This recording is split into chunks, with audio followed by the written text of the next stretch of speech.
Social security administration ਦੇ ਵਿੱਚ US ਦੀ ਜਿਹੜੀ ਡੋਜ ਟੀਮ ਆ ਉਹ ਕਹਿੰਦੇ ਆ ਵੀ ਦਬਾਅ ਪਾ ਰਹੀ ਆ ਸੋਸ਼ਲ ਸਿਕਿਉਰਿਟੀ ਐਡਮਿਨਿਸਟ੍ਰੇਸ਼ਨ ਦੇ ਉੱਤੇ।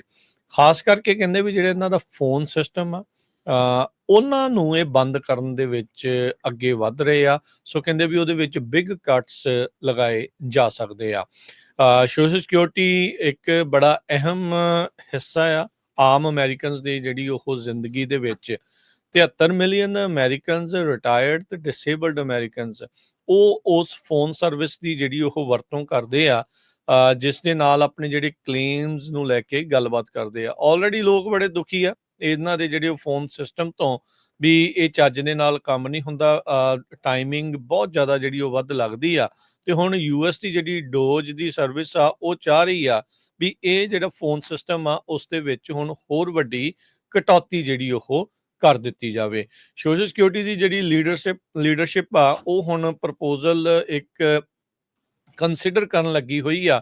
ਫੋਨ ਸਰਵਿਸ ਜਿਹੜੀ ਕਲੇਮਸ ਦੀ ਪ੍ਰੋਸੈਸਿੰਗ ਦੇ ਲਈ ਵਰਤੀ ਜਾਂਦੀ ਸੀ, direct deposit bank account transactions ਜਿਹੜੀਆਂ ਹੁੰਦੀਆਂ ਸੀ, ਤੇ ਨਾਲ ਕਹਿੰਦੇ ਵੀ ਉਹ ਹਟਾ ਕੇ ਜਿਹੜੇ ਡਿਸੇਬਲਡ ਲੋਕਾਂ ਨੂੰ ਇੰਟਰਨੈਟ ਜਾਂ ਇਨਫੀਲਡ ਆਫਿਸਿਸ ਜਾਂ ਡਾਇਰੈਕਟਿੰਗ ਐਲਡਰਲੀ ਆ ਉਹਨਾਂ ਨੂੰ ਕਹਿੰਦੇ ਵੀ ਹੁਣ ਇਨ ਪਰਸਨ ਫੀਲਡ ਆਫਿਸਿਸ ਦੇ ਵੱਲ ਨੂੰ ਜਿਹੜਾ ਕਹਿੰਦੇ ਵੀ ਉਧਰ ਡਾਇਰੈਕਟ ਕੀਤਾ ਜਾਊਗਾ। ਸੋ ਫੋਨ ਦੇ ਉੱਤੇ ਜਿਹੜੇ ਕੰਮ ਤੁਹਾਡੇ ਪਹਿਲੋਂ ਕਹਿੰਦੇ ਹੁੰਦੇ ਸੀਗੇ ਉਹਦੇ ਲਈ ਹੁਣ ਤੁਹਾਨੂੰ ਉਹਨਾਂ ਦੇ ਆਫਿਸਿਸ ਦੇ ਵਿੱਚ ਜਾਣਾ ਪਊਗਾ। ਜਿਹੜਾ ਵੀ ਸੋਸ਼ਲ ਸਿਕਿਉਰਿਟੀ ਦੇ ਨਾਲ ਜਿਹਦਾ ਵੀ ਵਾਹ ਪਿਆ ਹੈ ਉਹਨੂੰ ਪਤਾ ਹੀ ਹੈ ਸੋਸ਼ਲ ਸਿਕਿਉਰਿਟੀ ਐਡਮਿਨਿਸਟ੍ਰੇਸ਼ਨ ਦੇ ਵਿੱਚ ਕੀ ਹਾਲਾਤ ਹੁੰਦੇ ਨੇ, ਕਿੰਨਾ ਟਾਈਮ ਲੱਗਦਾ ਆ ਤੇ ਕੀ ਉਹਨਾਂ ਨੂੰ ਸਵਾਲ ਜਵਾਬ ਜਦੋਂ ਤੁਸੀਂ ਕਰਦੇ ਆ ਤੇ ਕੀ ਤੁਹਾਨੂੰ ਉੱਤੇ ਉੱਤਰ ਮਿਲਦਾ ਆ ਤੇ ਬਣਦਾ ਉੱਥੇ ਕੀ ਆ। ਸੋ ਹੁਣ ਡੋਜ ਦੇ ਚੌਪਿੰਗ ਬੋਰਡ ਦੇ ਉੱਤੇ ਜਿਹੜੇ ਸੋਸ਼ਲ ਸਿਕਿਉਰਿਟੀ ਐਡਮਿਨਿਸਟ੍ਰੇਸ਼ਨ ਦਾ ਫੋਨ ਸਰਵਿਸ ਜਿਹੜਾ ਕਹਿੰਦੇ ਵੀ ਆ ਰਿਹਾ, ਜਿਸ ਦੀ ਵਰਤੋਂ ਬਹੁਤ ਸਾਰੇ ਜਿਹੜੇ ਬਜ਼ੁਰਗ ਤੇ ਡਿਸੇਬਲਡ ਅਮਰੀਕਨਸ ਜਿਹੜੇ ਉਹ ਕਰਦੇ ਸੀ, ਉਸ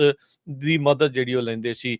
ਆਲਰੇਡੀ ਟਰੰਪ ਪ੍ਰਸ਼ਾਸਨ ਦੇ ਉੱਤੇ ਦਬਾਅ ਵੀ ਆ ਤੇ ਉਹ ਸੋਚ ਵੀ ਰਹੇ ਆ ਵੀ ਮੈਡੀਕੇਡ ਤੇ ਸੋਸ਼ਲ ਸਿਕਿਉਰਿਟੀ ਦੇ ਵਿੱਚੋਂ ਜਿਹੜੀਆਂ ਬਜਟ ਦੇ ਵਿੱਚ ਕਟੌਤੀਆਂ ਜਿਹੜੀਆਂ ਉਹ ਕੀਤੀਆਂ ਜਿਹੜੀਆਂ ਉਹ ਜਾਣ। ਉਸ ਦੇ ਨਾਲ ਆਮ ਲੋਕਾਂ ਦੀ ਜ਼ਿੰਦਗੀ ਦੇ ਉੱਤੇ ਉਹਨਾਂ ਨੂੰ ਮਿਲਦੀ ਜਿਹੜੀ ਮਦਦ ਆ ਉਸ ਦੇ ਉੱਤੇ ਖਾਸਾ ਅਸਰ ਪੈ ਸਕਦਾ ਹੈਗਾ। ਨੋ ਡਾਊਟ ਜਿੱਥੇ ਜਦੋਂ ਇਦਾਂ ਦੇ ਪ੍ਰੋਗਰਾਮਸ ਚੱਲਦੇ ਆ ਉਹਦੇ ਵਿੱਚ ਅਜਿਹੇ ਲੋਕ ਵੀ ਹੁੰਦੇ ਆ ਜਿਹੜੇ ਇਹਨਾਂ ਲੂਪ ਹੋਲਸ ਦਾ ਗਲਤ ਫਾਇਦਾ ਜਿਹੜਾ ਚੱਕਣ ਦੀ ਕੋਸ਼ਿਸ਼ ਕਰਦੇ ਆ। ਪਰ ਉਹ ਲੂਪ ਹੋਲਸ ਬੰਦ ਕਰਨ ਦੇ ਨਾਲ ਜਿਹੜੀ ਆਮ ਲੋਕਾਂ ਨੂੰ ਹੁਣ ਮੁਸ਼ਕਲ ਆਊਗੀ ਉਸ ਦੀ ਇੱਕ ਵੱਡੀ ਜਿਹੜੀ ਪ੍ਰੋਬਲਮ ਵਧੂਗੀ।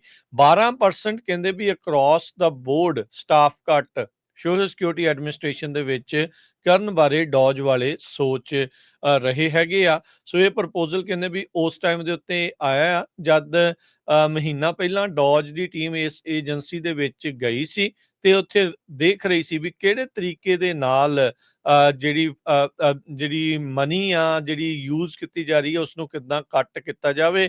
ਇਹਨਾਂ ਦੇ ਲਈ ਹਰ ਇੱਕ ਚੀਜ਼ ਜਿਹੜੀ ਵੀ ਮਨੀ ਕੱਟ ਕੀਤੀ ਜਾਂਦੀ ਆ ਜਾਂ ਜੌਬਸ ਜਿਹੜੀਆਂ ਕੱਟੀਆਂ ਜਾਂਦੀਆਂ ਆ ਉਸ ਨੂੰ ਫਰਾਡ, ਵੇਸਟ ਤੇ ਅਬਿਊਜ਼ ਦੇ ਨਾਮ ਦੇ ਹੇਠਾਂ ਇਹ ਸਾਰਾ ਕੁਝ ਜਿਹੜਾ ਉਹ ਕੀਤਾ ਜਾ ਰਿਹਾ ਹੈ। ਸੋ ਪ੍ਰੈਜ਼ੀਡੈਂਟ ਡੋਨਲਡ ਟਰੰਪ ਲਗਾਤਾਰ ਜਿਹੜੀ ਫੈਡਰਲ ਸਰਕਾਰ ਆ ਉਸ ਨੂੰ ਸਲਿਮ ਡਾਊਨ ਕਰ ਰਹੇ ਆ। ਬਹੁਤ ਵੱਡੀਆਂ ਜਿਹੜੀਆਂ ਏਜੰਸੀਜ਼ ਆ ਕਈ ਤਾਂ ਪੂਰੀ ਤਰ੍ਹਾਂ ਖਤਮ ਕਰਤੀਆਂ ਤੇ ਕਈਆਂ ਦੇ ਵਿੱਚ ਵੱਡੇ ਪੱਧਰ ਦੇ ਉੱਤੇ ਕਟੌਤੀਆਂ ਕੀਤੀਆਂ ਜਾ ਰਹੀਆਂ। ਸੋਸ਼ਲ ਸਿਕਿਉਰਿਟੀ ਹਰ ਇੱਕ ਇਨਸਾਨ ਦੇ ਨਾਲ, ਹਰ ਇੱਕ ਪਰਿਵਾਰ ਦੇ ਨਾਲ ਇਸ ਐਡਮਿਨਿਸਟ੍ਰੇਸ਼ਨ ਦਾ ਜਿਹੜਾ ਉਹ ਵਾਹ ਪੈਂਦਾ ਹੀ ਪੈਂਦਾ ਆ। ਸੋ ਹੁਣ ਤੁਸੀਂ ਇਹ ਚੀਜ਼ ਜਿਹੜੀ ਦੇਖਦੇ ਆ ਵੀ ਅੱਗੇ ਇਸ ਦੇ ਵਿੱਚ ਕੀ ਬਣਦਾ ਆ ਜੇ ਜਿਹੜਾ ਫੋਨ ਸਿਸਟਮ ਆ ਜੇ ਉਹਨਾਂ ਨੂੰ ਉਹ ਕਲੇਮਸ ਵਾਲਾ ਬੰਦ ਕਰ ਦਿੱਤਾ ਜਾਂਦਾ ਆ।